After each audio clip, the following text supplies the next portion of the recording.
इस कहानी में हम देखने जा रहे हैं एक लड़की जो एक बीच में जाती है जहां उसे एक ग्रेट व्हाइट शार्क ने हमला करके घायल कर देते हैं और वे इस शार्क से बचने का कोशिश करती है। तो फ्रेंड एक्सप्लेनेशन को स्टार्ट करते हैं। मूवी की स्टार्टिंग में हमें एक लड़की को दिखाया जाता है जिसका नाम है नैन्सी। नैन्सी मैक्सिको में एक बीच के ट्रिप में जा रही थी। रास्ते में नैन्सी अपनी मॉम की फोटो देखने लगती है। दरअसल नैन्सी की मॉम जब प्रेग्नेंट थी तब इस बीच में आ चुकी थी, पर नैन्सी की मॉम अब नहीं रही, इसीलिए नैन्सी एक बार इस बीच में जाना चाहती थी। सफर के दौरान नैन्सी अपने फैमिली फोटोज वही के लोकल ड्राइवर चार्लोस को दिखाने लगती है। तभी नैन्सी को अपना फ्रेंड का मैसेज आती है। नैन्सी की फ्रेंड भी इस ट्रिप में आने वाली थी, पर उसकी फ्रेंड की तबीयत खराब होने की वजह से वे इस ट्रिप पर आ नहीं पाए। थोड़ी देर बाद चार्लोस नैन्सी को उस बीच तक ड्रॉप कर देते हैं। नैन्सी उस बीच में पहुंचने के बाद दो लोकल लड़के को सर्फिंग करते हुए देखती है। उसी वक्त नैन्सी भी पानी में उतरने के लिए रेडी होकर पानी में उतरती है, जहाँ नैन्सी एंजॉय करके सर्फिंग करने लगती है। नैन्सी को सर्फिंग करने में बहुत ही मजा आ रही थी। कुछ देर नैन्सी सर्फिंग करने के बाद उन दोनों लड़के के वहाँ जाती है और उन दोनों से इस बीच के बारे में पूछने लगती है।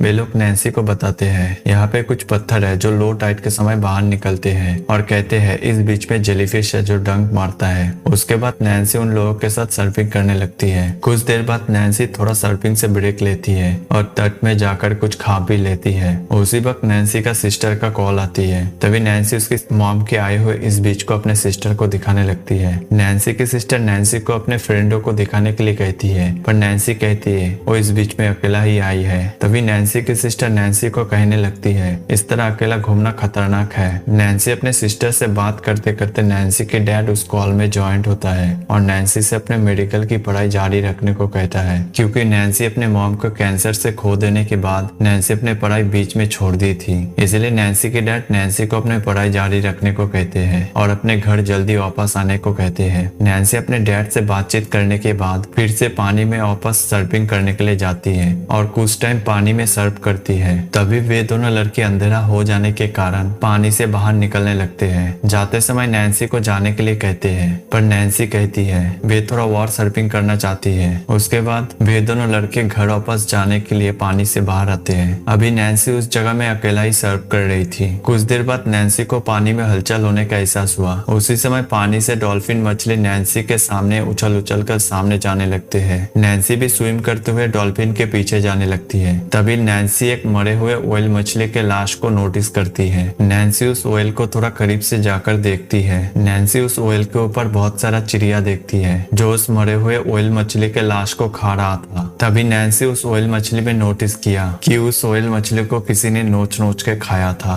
ये देखने के बाद नैन्सी वहां से वापस सर्फिंग करते हुए जाने लगती है। तभी एक ग्रेट व्हाइट शार्क आके नैन्सी पे हमला करके नैन्सी को सर्फिंग बोट से फेंक देते हैं। उस कारण से नैन्सी पानी के वेव के अंदर पत्थरों में टकराने लगते हैं, जिस वजह से नैन्सी की पैर में से सर्फिंग बोट के रस्सी काट के सर्फिंग बोट अलग हो जाते हैं। उसी वक्त नैन्सी अपने सर्फिंग बोट को लेने के लिए सर्फिंग बोट के तरफ जाने लगती है। नैन्सी अपने सर्फिंग बोट तक पहुंचती है। तभी वे शार्क आके नैन्सी के पैर में अटैक करते हैं। नैन्सी अपने पैर को उस ग्रेट व्हाइट शार्क से कैसे भी करके छुड़ाती है और शार्क से बचने के लिए नैन्सी उस व्हेल मछली के तरफ जाके व्हेल मछली के ऊपर चढ़ जाती है। उस शार्क के काटने के वजह से नैन्सी की पैर से बहुत ज्यादा ब्लीडिंग हो रहा था। इस कारण से नैन्सी अपने सर्फिंग बोट के स्ट्रैप जो उसके पैर में बंधा हुआ था, उस स्ट्रैप को पैर के घायल जगह में बांध के अपने ब्लीडिंग को रुकाने का कोशिश करती है। उसके बाद नैन्सी उन दोनों लोकल लड़के को देखती है जो इस बीच से निकलने के लिए जा ही रहा होता। तभी नैन्सी उन दोनों को चीख चीख के हेल्प के लिए बुलाती है, पर वे दोनों नैन्सी से बहुत दूर होने के कारण नैन्सी की आवाज सुन नहीं पाती है और उस जगह से चले जाते हैं। उसके बाद हम देखते हैं शार्क नैन्सी के चारों ओर घूमने लगते हैं। नैन्सी उस शार्क से बचने के लिए एक बॉय को देखती है, पर बॉय नैन्सी से काफी दूर था।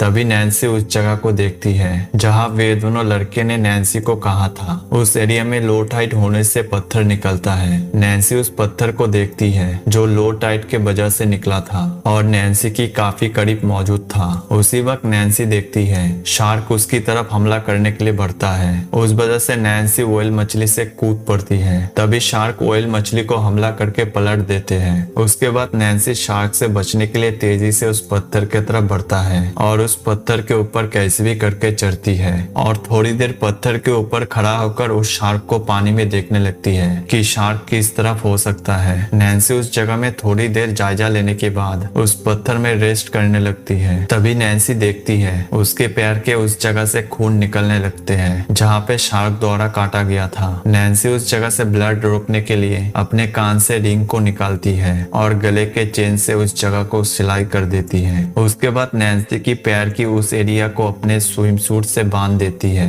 वहीं पर एक पक्षी आकर रुका हुआ था जो किसी कारणवश घायल हो गया था। कुछ देर बाद उस जगह में रात हो जाते हैं और नैन्सी को ठंड लगने लगती है। नैन्सी ठंड से बचने के लिए पैर के घायल जगह से अपने स्विम सूट को निकाल के पहन लेती है। उसी वक्त नैन्सी अपने स्विम सूट के राइट हैंड पट्टे को कंप्रेसर बैंडेज की तरह यूज करती है। कुछ समय बीतने के बाद नैन्सी को भूख लगती है। उसी वक्त नैन्सी पत्थर के ऊपर छोटे छोटे केकड़ा देखती है। नैन्सी उनमें से एक केकड़ा को कच्चा खाने की कोशिश करती है पर खा नहीं पाता और उल्टी कर देती है। तभी नैन्सी को अपने सर्फिंग बोर्ड पानी में नजर आती है। नैन्सी सोचती है बेशर्म कभी जा चुका होगा, इसलिए नैन्सी अपने सर्फिंग बोर्ड को लेने के लिए धीरे धीरे सर्फिंग बोर्ड की तरफ जाने लगती है। उसी समय नैन्सी को उसके सर्फ बोर्ड के सामने वे शार्क दिखती है। नैन्सी फिर से उस शार्क से बचने के लिए उस पत्थर में चढ़ जाती है। कुछ देर बाद नैन्सी उस बीच में एक आदमी को देखती है जो नशा करके पड़ा हुआ था। नैन्सी उस आदमी को चीख चीख कर बुलाने लगती है। तभी नैन्सी की आवाज को बेनशरी आदमी सुन लेते हैं और उठकर नैन्सी को देखते हैं जो हेल्प करने के लिए उस आदमी को बोल रहा था। नैन्सी उस आदमी को उसकी बैग को इशारा में दिखाती है जिसमें उसका मोबाइल फोन था। नैन्सी उस आदमी को उसके फोन से मदद बुलाने को कहती है। तभी वे नशरी आदमी नैन्सी की बैग की तरफ जाने लगते हैं। नैन्सी को लग रही थी वे अब बच जाने वाला है, पर वे नशरी आदमी नैन्सी के बैग के वहां जाकर नैन्सी के बैग से लूटपाट करती है जिसमें नैन्सी की मोबाइल फोन और पैसा बैग से ले लेते हैं। वे आदमी बैग से लूटपाट करने के बाद उस बीच से जाने लगते हैं। तभी उस बीच से जाने के समय पानी में नैन्सी के सर्फिंग बोर्ड को देखते हैं। वे नशरी आदमी उस सर्फिंग बोर्ड को लेने के लिए पानी में जाने लगते हैं। नैन्सी उस आदमी को चीख चीख कर कहती है इस जगह पे एक खतरनाक शार्क है, पर वे आदमी नैन्सी के बातों पे ध्यान नहीं देते हैं और पानी में सर्फिंग बोर्ड के वहां पहुंच के सर्फिंग बोर्ड को लेने लगते हैं। तभी वे शार्क उस आदमी को ऊपर हमला करके उस आदमी को बीच में से काट के अलग कर देते हैं और उस आदमी का मौत हो जाता है। अगले सुबह वे दोनों लड़के फिर से इस बीच में सर्फिंग करने के लिए आते हैं। तभी नैन्सी की नजर उन दोनों पे जाती है और उन दोनों को पानी में उतरने को मना करती है, पर वे दोनों लड़के नैन्सी की तरफ बढ़ने लगते हैं। नैन्सी उन दोनों को कहती है इस जगह में एक खतरनाक शार्क है और उन दोनों को पानी से लौट जाने को कहती है, पर वे दोनों लड़के नैन्सी की बातों के ऊपर विश्वास नहीं करते हैं और नैन्सी की तरफ आने लगते हैं। उसी समय शार्क उन दोनों पे हमला करते हैं और एक एक करके उन दोनों को पानी के नीचे लेकर मार देते हैं। तभी हम देख पाते हैं उस एरिया में हाई टाइड हो जाने की वजह से पानी धीरे धीरे बढ़ने लगते हैं। उसी समय नैन्सी उन दोनों में से एक लड़के का हेलमेट कैमरा को देखते हैं जो दूसरा चट्टान की तरफ मौजूद था।